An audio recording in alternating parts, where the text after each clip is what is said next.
This episode of the Helping Healing Humor podcast is brought to you in partnership with ministryleague.com. We would love for more people to discover this show, so please rate and review us on iTunes or your podcast provider.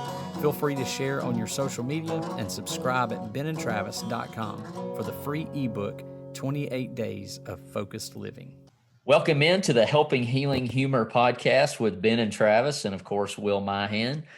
We are coming to you ready to talk a little bit about our holiday survival tips, be of help to those who may be dealing with the holidays and going through a time of loss at the same time.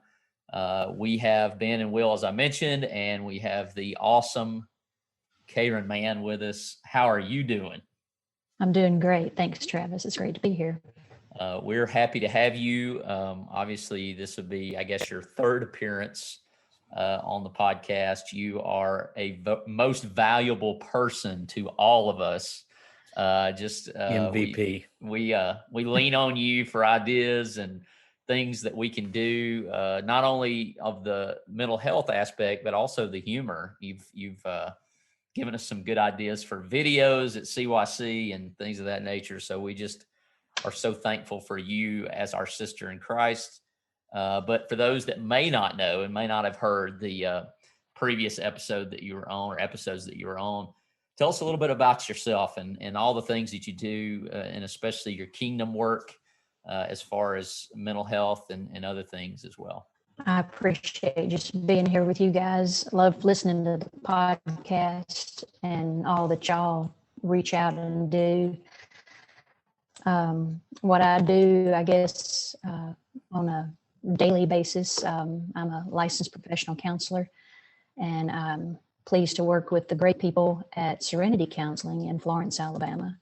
And we do a lot of good things there. We see a lot of wonderful people, and a lot of changes are made there. There at Serenity Counseling, we offer cognitive behavioral therapy, which is your traditional talk therapy. I'm blessed to work with a lot of amazing people who are moving through trauma and learning how to deal with trauma in their past. And I use EMDR therapy to do that, which is eye movement, desensitization, reprocessing. And we see some great results using that type of therapy. One thing that's really, I know this doesn't sound like the therapist thing to say, but the really cool thing about that therapy is that a lot of times when there's trauma in your past, there's not always words. And so it's not a talk therapy. It's here, but sometimes it's challenging to try to find a word for it. And EMDR therapy helps people who even have trouble finding the words sometimes. Something else that we use there is equine assisted psychotherapy, where we have an equine specialist and we go out where the horses are. Our office is at a horse farm. There's, I believe, 17, 18 rescued horses just living the life out there in retirement. And we go out in the field with an equine specialist, a mental health person, and of course the third member of the team, the horses. And we might be in the arena, we might be just out in the pasture, and there's something about an animal, well, let's say a 1,500-pound animal of prey that reacts to your emotions, reacts to what you say, reacts to your emotions, and it's hard to ignore that. And then it helps clients to kind of create the metaphor of what's going on in their lives just by noticing what the horses are doing. And so there's some really good things going on out there. Something else that I'm pleased to get to work with is every Wednesday at noon at Island Park Church of Christ, they allow us to use a classroom, and I facilitate a grief group every Wednesday. We're in hiatus until the first of the year, but this is something that we've been doing probably for around 5 years now. And it is, right now, it's specific for those who have experienced the loss of a spouse. And so it's a widows and a widowers group. And I just want to encourage anyone who would like to know more about that, we can definitely have some information in the show notes, a phone number to call, but also you don't have to be a licensed professional counselor to facilitate and facilitate a group and do good to people. Most of the times in a group, once a group gets going and they're just supporting each other, and that's all it is. It's just a support group, learning, how do I move through grief? What is grief? Am I feeling what I'm supposed to be feeling? Am I thinking what I'm supposed to be thinking? A lot of times just knowing what to expect, that's how sometimes people get through the next thing. And they learn. Sometimes all you have to do is the next thing. It could be the most mundane of tasks. It can be just taking a shower, eating supper, trying to think about too many things when you're in the pit of grief. That can get pretty overwhelming. But if you can cut yourself some slack and just do whatever that next thing is, sometimes that's all you have to do to get to the next thing. Yeah, I think that phrase became sort of popular here recently with the second Frozen movie. I think there's a song that talks about the next, do the next right thing. But that's kind of been a popular statement for quite some time with addiction recovery and obviously with grief and other things, is just get to that next thing and do what you can. So those are some good thoughts. And I think what you mentioned about what happens at Highland Park is obviously something that you kind of alluded to. That's something that can take place just about anywhere, any church or any group that would want to, start or be a support group. You don't necessarily have to have a licensed professional counselor to be able to do that. A lot of times it's, as we've talked about, Will and Cayron and I work in a group, kind of doing a team event. And we've talked about when you go through something, it qualifies you to help someone else through it. So the people who are in those classes have all been through grief, and they're sort of helping each other through those times. And so finding a group like that in your area, or starting a group like that in your area, might be something that's very worthwhile for, obviously, for the church, but just for people in general. People helping people is an important part of what we do. There's a lot of people out there that can help you start that group and get you going on that, exactly how it works and what makes for a good group, what makes for a good group facilitator. Well, so like this year, we're going through a lot, obviously. We're facing a lot of different things. Obviously, the biggest of which seems to be this COVID pandemic, which currently has me sidelined at my house. We've had it enter the Hayes household, and 4 out of 7 of us have had it. I'm feeling a little bit better today, but obviously one of the toughest things about COVID has been, one, way back in the spring, we were all under quarantine for a little while. And then obviously our family for the next couple of days, at least next week or so, we're going to be in quarantine. But we at least have a bunch of people who are running around our house, which is enough to drive us crazy. But there's a lot of people who are having to do this and having to quarantine alone. And to me, that seems like, and Cayron, you could speak to this, that seems like it adds a little bit more to those who may be going through already grief during the holiday season. So can you speak to that just a little bit for us? Having to be inside, that is a tough thing. So many people have gone through with COVID such a challenging type of loss. There's been the loss of not being able to see your loved one in the hospital. There's been the loss of not being able to visit your loved one at their house. And, I've had a lot of clients that it definitely has affected them. I know one of the questions that is now an automatic question to ask is, do you think that you've been affected coronavirus during this year, or is that affecting how you're grieving? Is it affecting how you're trying to cope? And it has really, it's done a number on all of us. And it's especially, affected those who don't have perhaps the support that a lot of us, were able to reach out. And so it has had more people, more of my clients, actually having thoughts of suicide. And so we've talked about that. There's been a lot of opportunity to talk about, coping mechanisms and strengthening those coping mechanisms, trying to stay present, trying to reach out. If you're needing help, if you're able to reach out and help someone else, we know what that does. When I can reach out to someone else, how that positively affects me. More and more people are looking to online counseling. And, that's always more and more now. That's always an option, so that it's not the same thing as being in the office, but it's as close as you can get. If you are secluded or affected by coronavirus, maybe you're trying to be very careful and you don't want to be in an office. We're all being careful these days. Yeah, that's absolutely the case right now. And although, I've seen, at least with some of my clients, they're wanting to kind of wait till back in-house. And I was continuing to do a lot of counseling, in-house.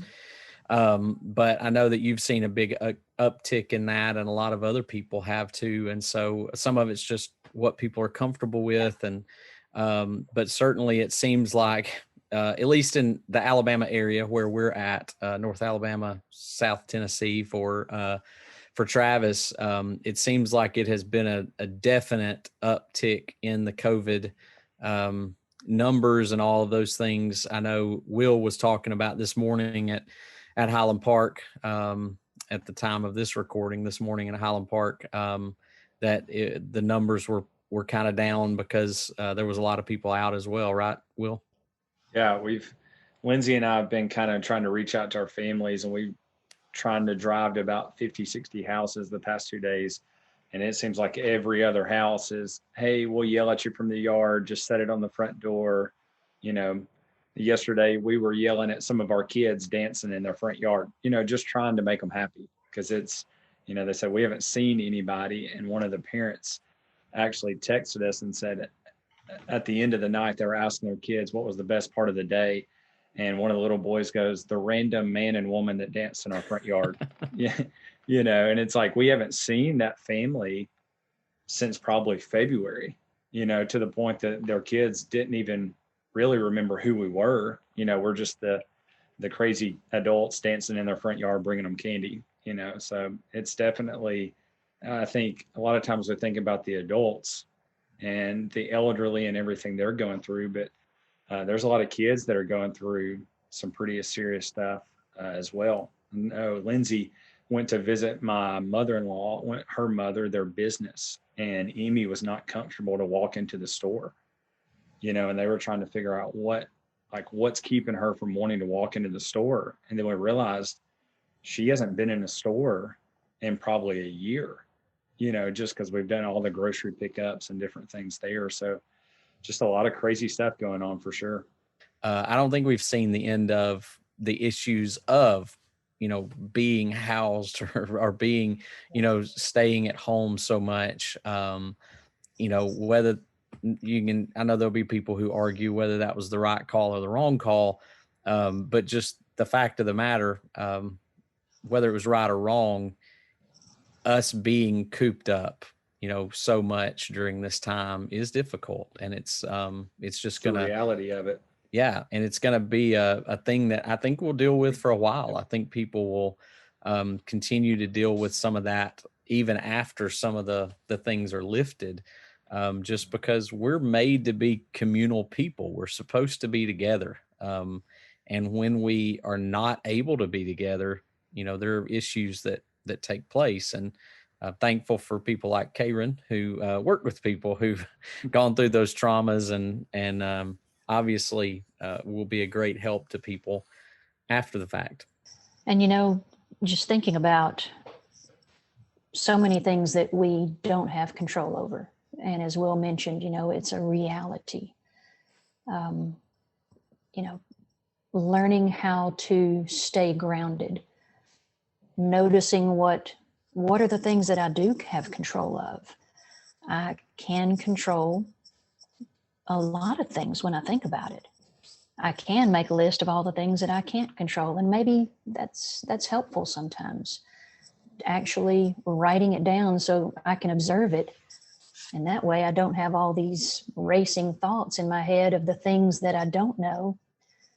Maybe writing down some things. What can I control? I can control going and visiting someone and dancing in their yard. You know, I can control checking in on someone. I can control, maybe eating a little bit better. Maybe I can even note, well, I can't control what someone thinks about me, or I can't control right now, whether or not that person in this store is wearing their mask correctly. I can control that I'm wearing my mask correctly, and maybe even thinking about why I'm doing it, and realizing it might not matter in the long run what other people are doing. I can only control, me. Mm-hmm. And sometimes that's a tough thing, especially now. I'm always like when people say the holidays are difficult for the Enneagram 7 of the group, who's party animal, next event, let's go, I can't wait. As soon as Christmas is over, it's New Year's, and then it's CYC, right? It's hard for me to grasp not looking forward to the holidays. Is there a point where, hey, you're reaching out too much, just leave me alone, I want to be alone? Or what are some topics to avoid? What should I not bring up? What should I bring up? It's always kind of those things. We talked with Michael Whitworth, one of the previous episodes where, I'm grasping at straws to try to have something to talk about without really talking about what, the elephant in the room, I guess some universal things that, I'm not avoiding it, but I'm not also lodging my foot in my mouth as I'm so prone to do from time to time. And a big part of it is, listening to others. I realize that I'm talking to a room full of people who also entertain. And that's just a portion, of what makes you, you. I know that football. And, you could teach me about football. I don't know if you could, but if anybody could, you could. But that's the thing about it. So often it does feel like there's an elephant in the room that maybe, do I approach that? And maybe it's how you approach it. Do you mind if I ask you to tell me about, your worst days with leukemia? I ask, do you mind if I ask? Well, that opens the door for you to say, not a good day. And then it's back to me to, hey, no worries. I hope you didn't mind if I just checked in with you. It might be a day when you're like, absolutely, I'm here to talk about it. Sometimes it's all in just the way that you approach it. Do you mind if I ask? Do you mind if I give you a call? Yeah. When I was, I remember this lesson from way back when I was at Freed Hardeman many, many moons ago, but it just so happened the semester that my girlfriend was killed in a car accident while I was a student there, that I had a class on the topic death and dying. And I remember Mark Crowell was the teacher, and that he talked about with that class that most people don't want you to forget their loved one. They want to know that other people will remember them. And he said, you're afraid to ask about them, or to ask about memories, or to bring up things because you're going to make someone emotional. And he said most of the time their answer would be, I'm emotional already, but I want you to remember, I want to know other people remember them. And so I think, during that, it's important to remember that. And I try to do this. I fail at it a lot, but I try to just, tell people or bring up every so often, something to them that I remember about that person. And maybe that's good and maybe that's bad. And, but I have a lady that I may have shared this before that goes to Highland Park with us. And she gave me some of her husband's things when he passed away. And one of those is this really cool little knife. He was a kayaker. And so it's Bonnie Bradshaw, and Gary Bradshaw passed away. It's a little knife that fits perfectly on my climbing harness. And so I wear it when I hunt. And I've worn it when I was hiking the Appalachian Trail, and I've worn it, different times, kept it with me, and I always send her a picture of it wherever we're at.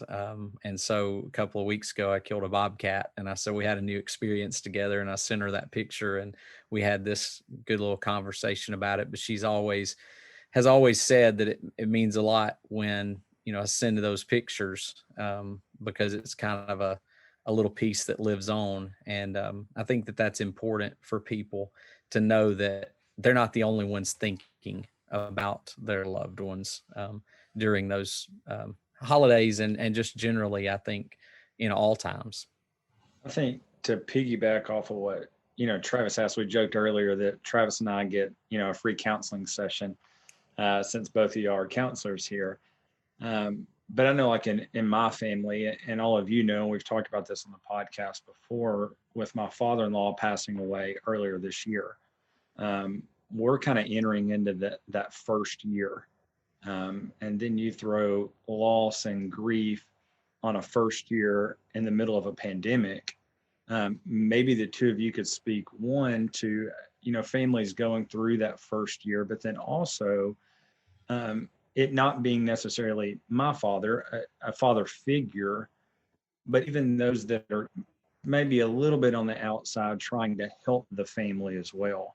How we can go about doing a better job. I'm kind of in both scenarios, I guess, dealing with the loss of it first, but also trying to be there for my family and helping as well. And I'm sure there's others that are listening that find themselves in similar boats. I believe just talking with people, I'd like to do something special, name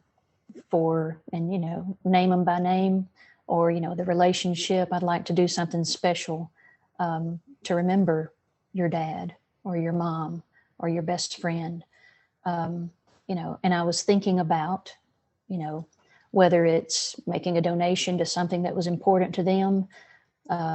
Maybe, would you like to set a special place, or could we light a candle, to remember them?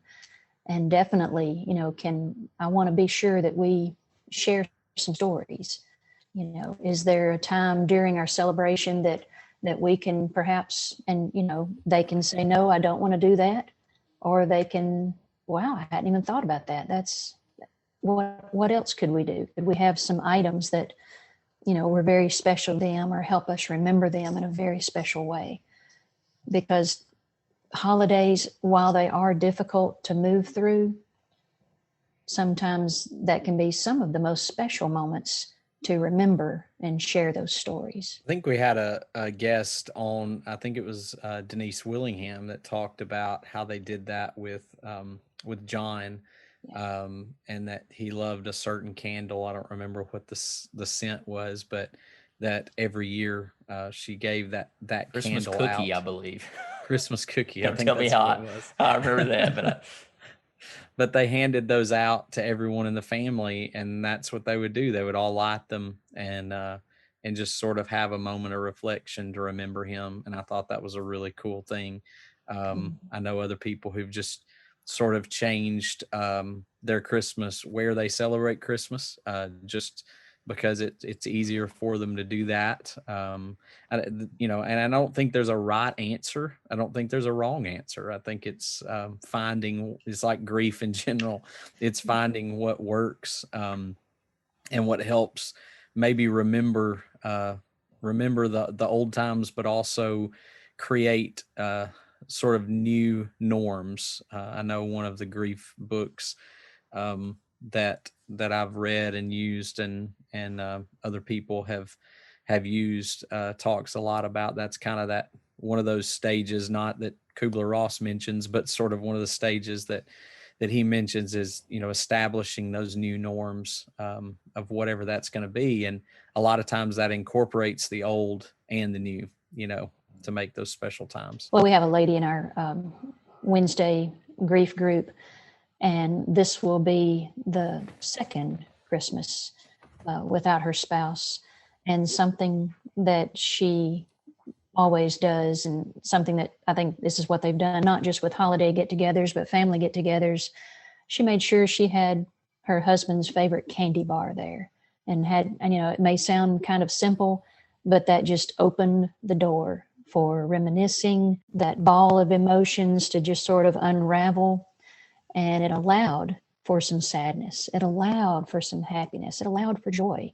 And it allowed for just the conversation, just that one gesture opened up the door. I think throughout the podcast, we've tried to make sure that, comparing grief, obviously there's some similar stories that we've shared on the podcast, but like you said, kind of everybody has their own way of grieving. We just, we really want it to be a healthy, and that's such a broad term. And I think there's a reason for that, a healthy way of grieving and mourning. And, that's the beauty, if I can talk about the Holy Spirit for a minute, that's the beauty of the Holy Spirit is, it's not cookie cutter, Romans 8 interceding, and it intercedes when we don't have words, it intercedes for us. And so, there are so many ways in which the Holy Spirit is a gift. And I think that's one of the gifts, is that it's not cookie cutter. It's not, it's kind of one of the things that obviously doesn't ever contradict the Word of God, but it is what leads us into the freedom of exploring all these different avenues of dealing with grief or dealing with loneliness, and that we're not really ever alone, but do what you got to do to put that one foot in front of the other. And I love that story of the candy bar. It's just so easy with commercials, every Christmas commercials, this family, and, opening gifts and this big event. And we were talking a little bit before we came on the air about those who are dealing with infertility, and the joy of Christmas is these kids, and their joy and enjoying this moment. I can't imagine what that's like.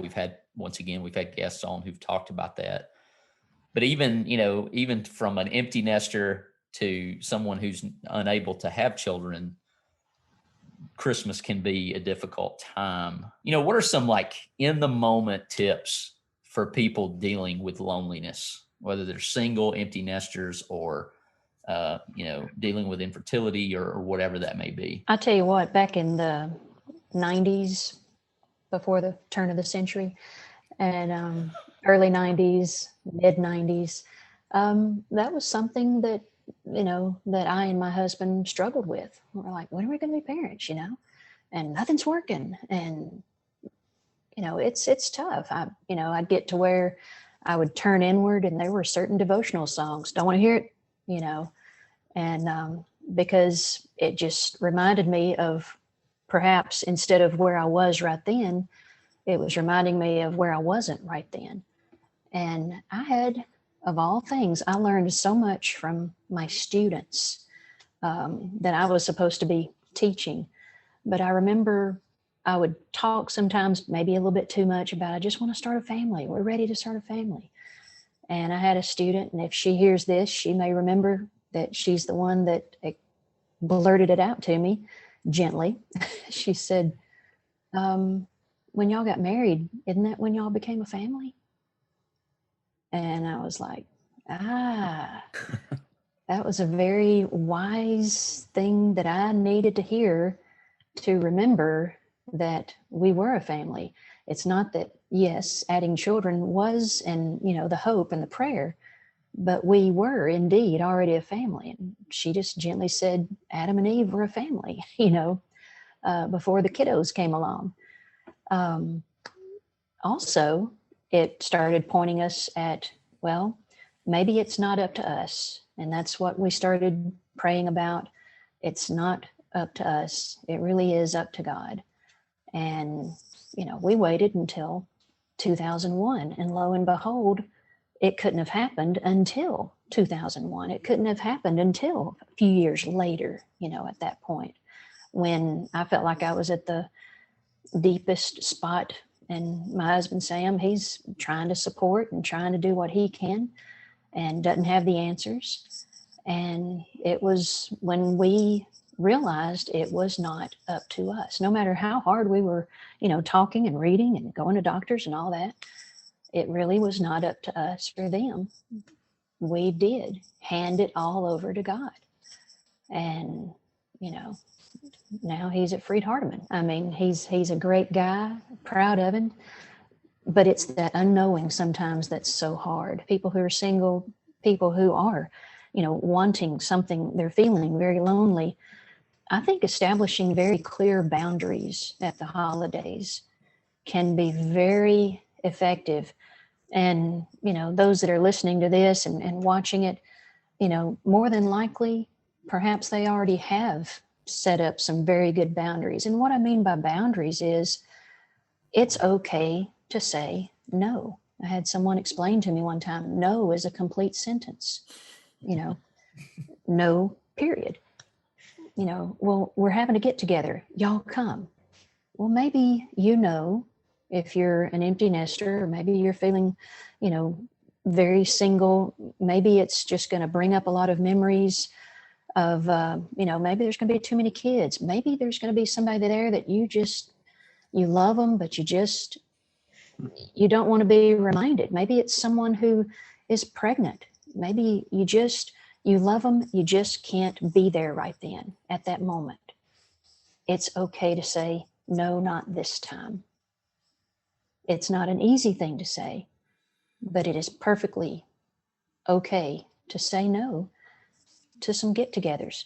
It's okay to go and leave early because you're trying to take care of yourself. But just having those boundaries, those healthy boundaries can do a lot. Now, you don't want to get to the point of loneliness because that's not healthy either. But having those healthy boundaries, learning to say no. And like Ben was talking about, having perhaps a different kind of norm, having a different type of observance or celebration. And would you say that on the flip side of that, Cayron, in a different way, it's okay to say yes? Because sometimes I think we're afraid, especially that first holiday. I think people are afraid sometimes to have a good time. They're afraid to, there's some amount of guilt over moving on. I know I experienced that some. I know a lot of people who go through grief do is it okay for me to smile again? Is it okay for me to laugh again? Is it okay for me to, fill in the blank? And I think giving yourself the permission to say yes, in those times. I think you're absolutely right. Cutting yourself some slack.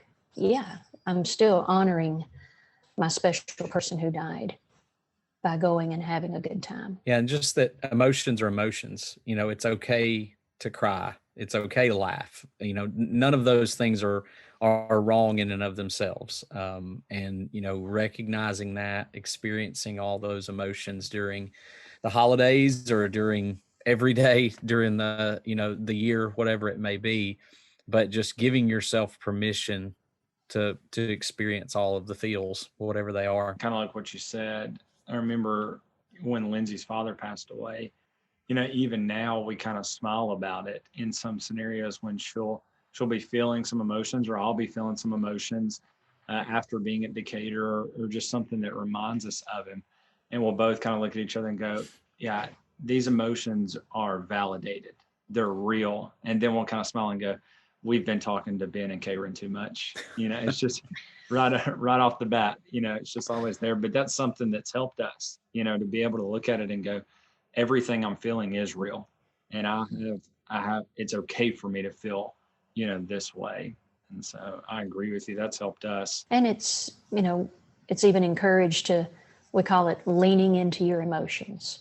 If the sadness is coming, if the tears are on the verge, sometimes we have this instinct to, and I gotta get rid of it. I gotta fight it off. But when we can learn to lean into those emotions and go ahead and feel it, like you said, and validate it and cry, allow yourself to feel that sadness, let those tears come on out. Be a family member that even says, hey, you need to take a moment. I know this is something that can't be fixed, but it can be something that can be felt and experienced and leaned into. And then sometimes when we give ourselves that permission, we're able to return back to the festivities. I like that line. It may not be something that can be fixed, but it can be something that can be felt. And I'm certainly falling to that category of trying to fight it off, fight it off, fight it off. Don't let that wave overtake you. And it's like the Holy Spirit's going, oh, but I'm not giving up. You're going to work through these things. And then, of course, I had this idea, hey, Ben, we should start a podcast. So then we started a podcast. So I get to do this every week. So, that's as Will stated, this is definitely something that's helped me a lot in knowing that everyone struggles and everyone has issues and everyone is dealing and going through something. Forcing Travis to fill one podcast at a time. I'm telling you. I wanted to share one thing. Cayron sent this, but since we're on the day after Alabama won the SEC championship, I thought it was something that went along with what Travis was talking about was Mac Jones's daily routine. Is that what I understood? I believe it is, yeah, like a journal. It's like some points that he does in a journal every day. So like he might not be following with the Ben and Travis journals, but he's got his own little thing going on. And he talks about nutrition, include a healthy meal, hydration, be mindful about getting enough water. Like Travis was talking about, mental, challenge yourself to learn something or hone a new skill, physical, move, and kindness, do something for someone.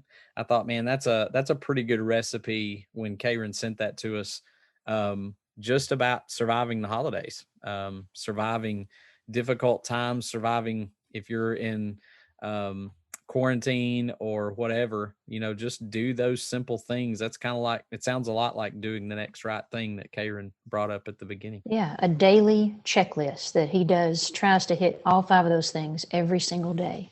That's pretty cool. That's really cool. Also, shout out to Paul Spurlin. Yeah. Who I don't know that he wants us to tell this, but we're going to tell it anyway, Paul, who's been doing forgiveness is key, right? That's right. He's been doing he started with the Batify challenge, the 30-day, has continued it and is dropped 60 pounds, right? Yeah, I think he said 60 pounds since September, if I'm not mistaken. So like even since then and I may be missing that, but I know he has it's been phenomenal, and proud of you, Paul. Thanks for sharing that with us. And it's not a lot. You can do the whole Batify challenge in about 30 minutes every day, and then just get that water in. You're set. So shout out to Paul. Great job, brother. Speaking of that, we're getting ready for our next challenge, right? Now, maybe I'm not jumping the gun here, but the 21 days to kick off 2021 will start January 1. And be sure to check out our group, facebook.com/groups/Ben and Travis. You'll get more information about that if you want a little help to kick off 2021, because I certainly need to get back on track. There was one thing that was in our text group that we did not touch on that I was about to skip. So let's go back. And Cayron, you had mentioned the acronym of SNAP. Acronyms are awesome because, you can it's easy to remember. And like I said, SNAP. Here's what each one of those stand for. When you're, trying to come up with, just trying to be intentional about what you need, what your needs are. S, what are my strengths? What are my strengths? N, what do I need? I mean, you might jot this down. A, what are my abilities? And P, you've got a choice here. What are my priorities? Or what is my plan? What can I do with my strengths, my needs, and my abilities? And then what kind of plan can I come up with to achieve maybe what it is that's holding me back, or what it is that is my end goal? So I guess I'll let Ben start, because I think I know what he's going to go with is his go-to Christmas treat. And then we'll make our way back around to do what we could do without. Little Debbie Christmas tree cakes. And I think everybody knows that because I usually get about 30 boxes from different people throughout the holiday season. And so far this year, I've been tagged about 80 times on Facebook posts about them. So I think it's gotten around that I like Christmas tree cakes, and I do. And now they have the large ones, and I have one, and I've been saving it. Somebody gave it to me from Mars Hill, and I haven't gotten into it yet. What I was thinking, I went a little nostalgic here and went back to my grandmother's house. There's a lot of different candies that I like, so it's really hard for me to choose just one because I'll graze on all of them. But these little peppermint, I'm going to show the camera. I don't know if y'all remember those. Oh, yeah. Yes, soft peppermints. Yeah, the little, soft peppermints. Granny would always have a bowl of those. And then the cream drops. Mm. They're at every, they were always a part of Granny's kind of go-to stuff there in the dining room. So those were two things that we always just would fill up on. So I saw something the other day about the little strawberry ones, the little strawberry, they look like a strawberry on the outside of the wrapper. You open it up, it's got the little hard candy with kind of something inside of it. And it said, when you become that, they don't sell those in stores. When you become a grandmother, they just magically appear. I like chocolate covered coffee beans. And I try to stay away from them other than, at Christmas. And here's something else that I just wouldn't go get, but those ginormous Reese cups, delicious. Mm-hmm. Yes. It's hard to beat Reese's. And I guess this counts. Y'all can tell us in the comments if this counts, but hot chocolate, like hot chocolate with marshmallows. If you've got that going and you offer it to me, I will not turn you down. So if you're doing it out of pity, oh, well, we've got this, so I will take the last drop. So just be careful. Well, listen, a runner-up to the Christmas tree that has become a favorite this year is Linda Williams at Mars Hill. A lot of you know Linda Williams, Coach Williams' wife. She has started giving this not pumpkin spice, but like a some sort of spiced tea or something drink, but it's in powder form when she gives it to you, and you just add hot water to it, and it has the Red Hots in it and whatever other mix in it. It's like a cider, like an apple cider, I guess. And it is phenomenal. And she gave a pack of that, and that got me through the first couple of days of COVID. So that is some phenomenal stuff. So you're not saying, I don't want to put the banner at the bottom of this thing. You're not saying that cures COVID, right? We want to make sure. No, but I'm not so sure it didn't help. Least favorite Christmas candy. There's some homemade stuff that has orange slices in it that if it isn't done right, just tastes disgusting to me. But I can't pinpoint it. It's just orange slices. They can be the best or they're the absolute worst. There's no middle ground for me. I would say on mine, it is like the chocolate Santa Clauses, or maybe worst is the marshmallow stuffed chocolate Santa Clauses, that come in the all the little baskets or whatever. But those, I'm just not a fan of the chocolate covered marshmallow Santas. Me, I always tend to let y'all down when you're asking me for something negative. You're just too positive. That's the negative about Cayron. Just too positive. That's right. I hate that. But yeah, I mean, anything that's I think we all like the homemade stuff, and that's what we kind of go after. But don't accidentally put coconut in something. That's a deal breaker. I don't really like fruit in candy. The not injected chocolate cherry dunzo. I'll be all negative for you, Cayron. I'll just take it on the chin. Travis, nasty. I bite into one of those things. You get the little, the assorted chocolate deals, and it's literally Forrest Gump. You never know what you're going to get. You bite into one, and it's like, I could have just held my nose and done that, and I'd have got the same pleasure out of what I just took a bite out of. So Travis could gross me out on so many levels when we were a kid, but if I ever needed to gross him out, I'd just take a Cadbury egg and take a bite of it and enjoy it, and he would just almost zero right there. Zero enjoyment. Well, we are obviously wanting to wish everyone out there a Merry Christmas, a Happy New Year. We pray and we hope that some of the things that we've talked about today will help you if you find yourself in need of help, we will be posting information about Serenity Counseling. There'll be numbers in the show notes that you can call and reach out for help. We have their website and different things of that nature. And so we just pray and hope that you have a great holiday season, and pray that in some way, shape, form, or fashion that we've been able to help you. December 7th, 1941 is a day that our grandparents and great-grandparents might recall vividly. Thousands of brave individuals answered the call to enlist and serve their country. Those back home waited and also served by providing essential support. Since then, veterans have served in the Korean War, the Vietnam War, Desert Storm, Operation Enduring Freedom, and the current ongoing global military operations. It's no surprise that our veterans have paid a huge price for the freedoms that we cherish. Serenity Counseling is honored to serve those who have served through their Renewed Warriors program. If you are a veteran who struggles with post-traumatic stress, or maybe you love a veteran who is struggling with post-traumatic stress, it can often be hard to talk about. Drug therapy can often feel like a Band-Aid. This program, the Renewed Warriors program, is free. Renewed Spirits is currently recruiting veterans for their Equine Assisted Support Group, working with horses outside in the open air.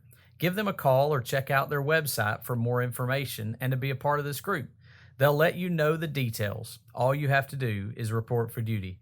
The horses are very good at helping, but you have to be in their presence for it to work. Give the counselors at Serenity Counseling a call, 256-263-6367, or at their website, serenitycounselingshoals.org. Serenity Counseling is located at 1954 Jackson Road in Florence, Alabama. Serenity Counseling, where hope is given and healing begins.